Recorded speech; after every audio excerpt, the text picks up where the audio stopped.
Halo teman-teman, apa kabar hari ini? Sehat dan bahagia selalu ya teman-teman. Hari ini walaupun sedikit terlambat ya teman-teman, udah pertengahan bulan Agustus, tapi aku baru sempat voice over video ini. Padahal video ini dibuat dari awal bulan, ya nggak apa-apa ya teman-teman. Karena di bulan Agustus itu selalu banyak kegiatan ya teman-teman, apalagi untuk ibu-ibu. Jadi banyak lomba, banyak persiapan untuk 17-an, ya biasa gitu deh ya ibu-ibu ya. Baiklah teman-teman, sekarang aku lagi ngedekor nih, dekor ala-ala ya, sederhana, biar semangat gitu ya teman-teman budgetingnya. Oke, hari ini aku mau ngobrolin nih tentang budgeting ya. Sejak kapan gitu aku tertarik tentang Kaikaibo, itu berasal dari Jepang.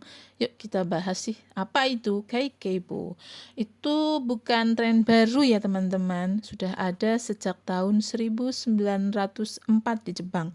Penciptanya adalah Hani Motoko, seorang jurnalis wanita pertama di Jepang. Dia melihat kalau para ibu rumah tangga saat itu sering pusing mengatur uang, padahal merekalah yang biasanya memegang kendali keuangan keluarga.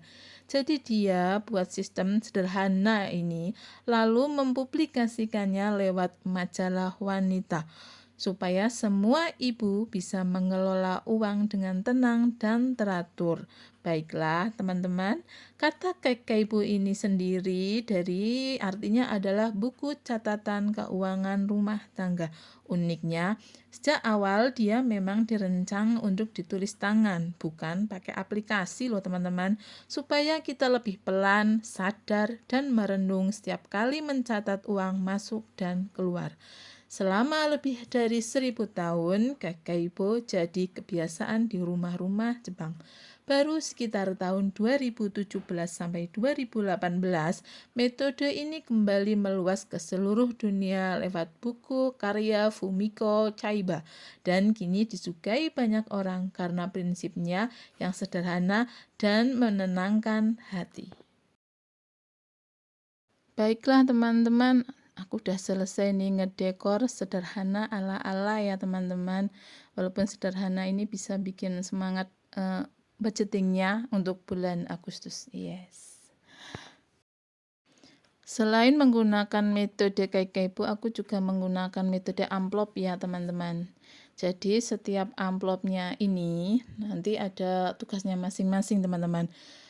Bermacam-macam sekali tugasnya, nanti kita bisa lihat di video sambil melanjutkan obrolan kita tentang Kaikaibo ya teman-teman ya.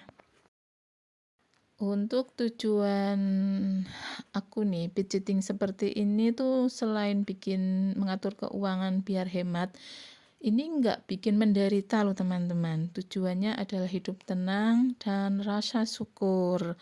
Ini bisa membantu sekali untuk kegiatan sehari-hari ya teman-teman. Kita jadi nggak merasa takut kekurangan, jadi kita tahu kebutuhan-kebutuhan apa sih yang sebenarnya kita butuhkan. Dan dengan sistem ini aku tuh sekarang jadi merasa bersyukur teman-teman.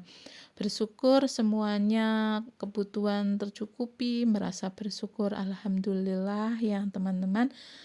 Mari kita lanjutkan obrolan kita tentang Kaikeibo. Baiklah teman-teman, pernah nggak sih merasa uangnya habis saja begitu? Padahal rasanya belum beli barang mahal, atau pusing ingin menabung tapi selalu ada saja yang terpakai. Nah teman-teman bisa nih pakai metode amplop seperti ini dan juga metode Kakeibo. Sederhana banget kok ini metode Kakeibo-nya teman-teman. Ini nggak perlu hitungan yang rumit atau harus ahli keuangan ya teman-teman, seperti sarjana ekonomi gitu ya atau yang lainnya ya teman-teman. Kita cuma perlu menulis dan menyadari kemana uang kita pergi. Itu sangat mudah ya teman-teman, tapi kita harus benar-benar disiplin untuk melakukannya. Yang pertama adalah cara kerjanya. Yang pertama teman-teman, catat uang yang masuk bulan ini. Catat semua uang yang masuk setiap bulannya ya teman-teman. Dan kedua, bagi pengeluaran ke 4 kelompok sederhana seperti kebutuhan makan, rumah, kebutuhan diri sendiri, dan yang untuk keperluan mendadak. Keperluan mendadak ini bisa macam-macam ya teman-teman ya, apalagi ibu-ibu. Biasanya ada acara kondangan nikahan, ada yang jenguk tetangga sakit, atau iuran-iuran untuk masyarakat ya teman-teman. Untuk yang terakhir di akhir bulan, kita bisa lihat lagi teman-teman, kira-kira mana yang bisa dihemat bulan depan. Dan juga menambahkan dana atau uang ke budgeting yang sering over budget ya teman-teman ya. Dengan cara seperti ini teman-teman, kita akan mengetahui mana sih kebutuhan utama, mana kebutuhan yang kita inginkan. Jadi teman-teman bisa mengatur keuangan dengan bijak ya teman-teman. Ibu ini juga mengajarkan kita bahwa menabung bukan cuma soal memotong kesenangan ya teman-teman, tapi belajar menghargai setiap rupiah yang kita dapatkan.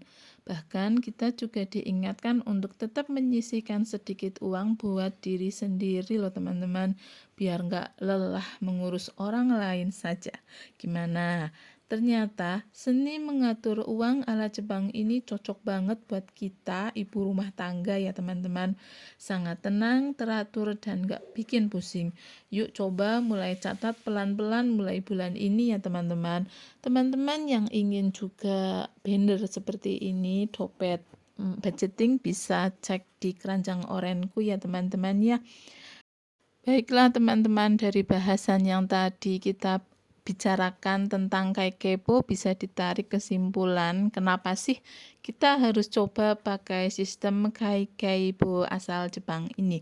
Yang pertama, sistem ini sangat sederhana, nggak bikin pusing, nggak butuh rumus ribet atau aplikasi canggih, cuma butuh buku tulis dan pena.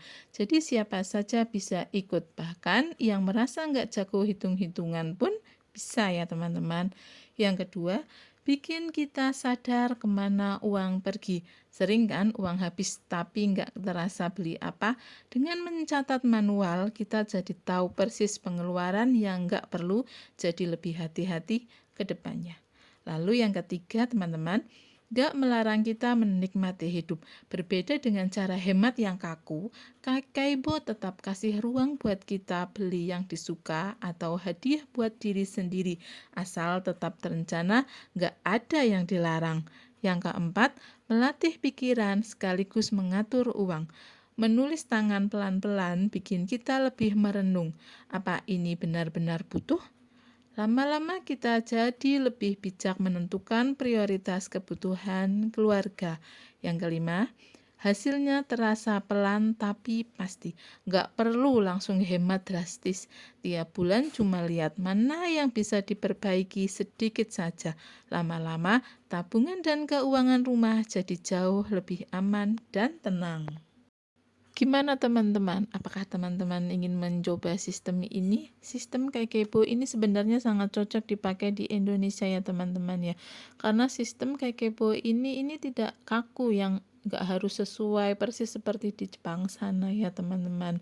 Jadi sistem ini adalah sebuah kebiasaan, sebuah cara pandang tentang uang yang bisa kita sesuaikan sepenuhnya dengan kebutuhan kita sehari-hari di Indonesia teman-teman.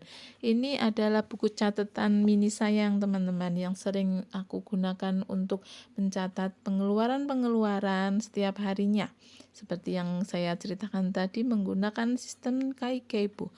Jadi setiap ada pengeluaran, kita itu selalu mencatatnya di buku kecil ini. Jadi kemana-mana aku tuh selalu bawa buku catatan ini. Apapun pengeluarannya harus dicatat, walaupun untuk membayar parkir pun harus tetap dicatat. Ini biar kita lebih sadar uang kita itu sebenarnya pergi kemana sih teman-teman. Ini bukan cara yang pelit sih teman-teman. Ini adalah cara agar kita lebih sadar tentang kemana uang kita pergi. Lalu yang paling menyentuh hati dari kepo itu enggak mengajarkan kita untuk pelit atau menyiksa diri, menahan segala keinginan. Justru kepo ini mengajar kita mengatur dengan bijak mana yang wajib dipenuhi, mana yang bisa ditunda, dan mana yang tetap boleh kita nikmati asalkan sesuai, disiapkan, dari awal. Semoga video ini bermanfaat ya buat teman-teman. Silakan teman-teman bisa belajar Kakeibo mulai dari sekarang. Tujuannya agar hidup menjadi lebih tenang, teratur, disiplin dalam mencatat keuangan, budgeting setiap bulan. Sampai ketemu lagi di video berikutnya ya teman-teman. Dah.